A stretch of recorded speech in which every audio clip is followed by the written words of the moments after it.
So good morning to each and everyone. So we are the Group 1 and we are here to present to you the digital or the cyber literacy.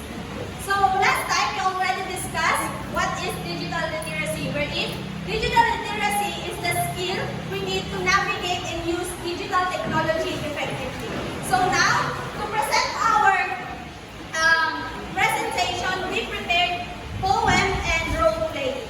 And of course, at the end, we have a little bit activities. So, cybersecurity. In the world of bytes and codes, with a lot of crimes and scams, where shadows lurk, cyber guardian, let's arise. Ever vigilant, never shrink. With firewall strong and encryption tight. With fire, they want of threats that come in the dead of night. Hackers grow in the digital attacks, seeking to breach and cause a rise. But defenders rise with minds, sharp and keen, to protect our realms of the cyber screen.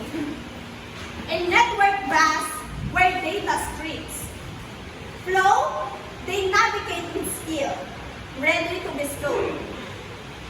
Security measures like shields of steel to safeguard our secrets they must conceal. With every click, they watch and guard against malware's touch, so old and hard. The battle cry, protect and defend.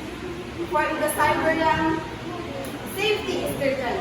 So race to the toes to the cyber knights who keep our digital lives. In their hands, we place our touch. For the vigilance, we find our trust. So let's have the role play.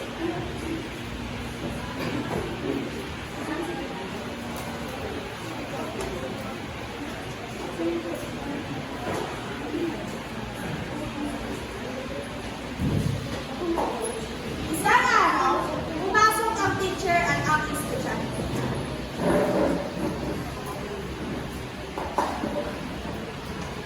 Okay, class. Gusto ko lang ipakilala sa inyo ang bago ninyong classmate. Please introduce yourself. Good morning, ma'am. Good morning, class. My name is Sasha Caballero, and I'm from Usurugyo. Okay, class. May nausap lang. After 2 weeks, awarding ng mga top 3 students.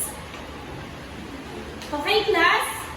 I announce the top 3 of our class. First, we should have top 3. Miss Jasmine Bersola. Please stand up. Come in front of her. At the top 2, Miss Junilea Balon.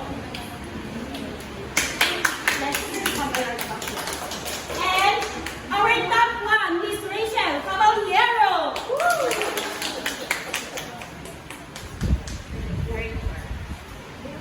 Pagkatapos ng klase, sa sobrang galit ni na Jasmine at Jedinea, ay nag-post sila ng masasama tungkol kay Rachel.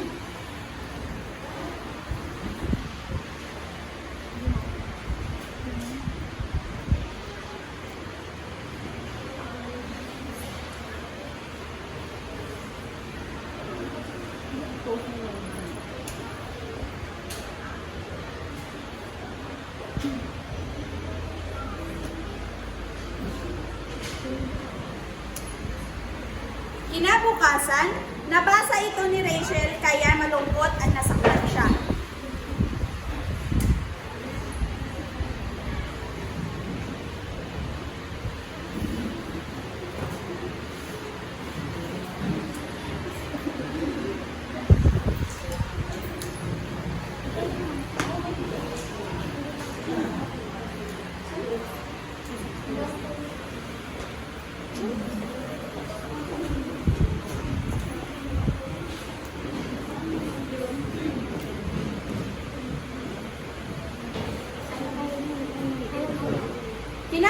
kinabukasan ay nagbagaan sina Rachel at Jedinea.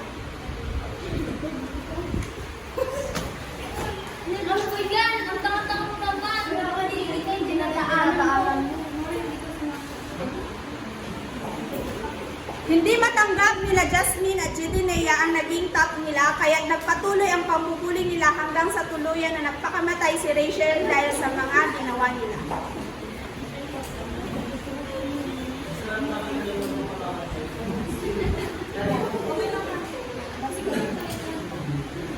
So that's the end of the role play. So cyberbullying is very popular nowadays. So be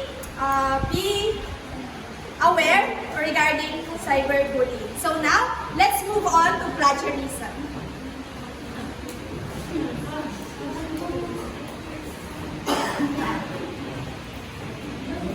Okay, we prepared a short poem about plagiarism.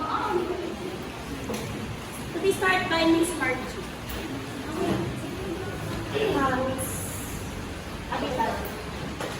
In the land of spring, where words do flow, plagiarism lurks a snaky foe, copying words without a thought, but originality is what we owe. Control plus C, control plus V. A shortcut of other. But stealing ideas isn't the cure. Digital release, where knowledge files. Let's credit sources. Reach for the skills.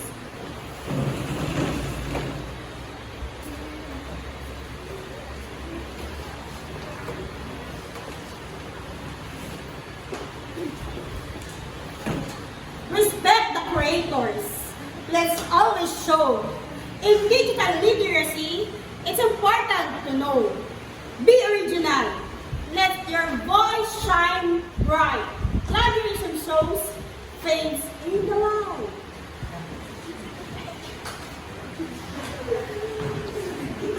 So now let's move on to the activities. Okay. See the primary, please.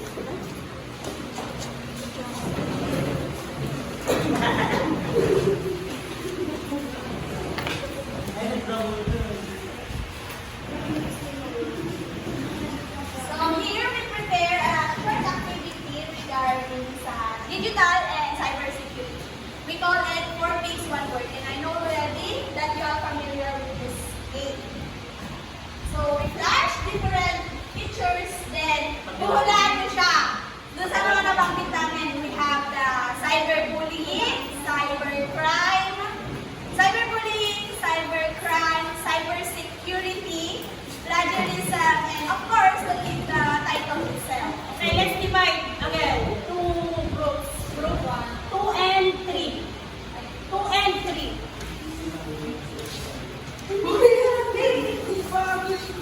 Madali lang sa promises. It's all about our topic lang naman, digital literacy. Paano ba ma-assess? Ay! Uy, sana. Okay, na-divide na ba into 2 groups? Yes.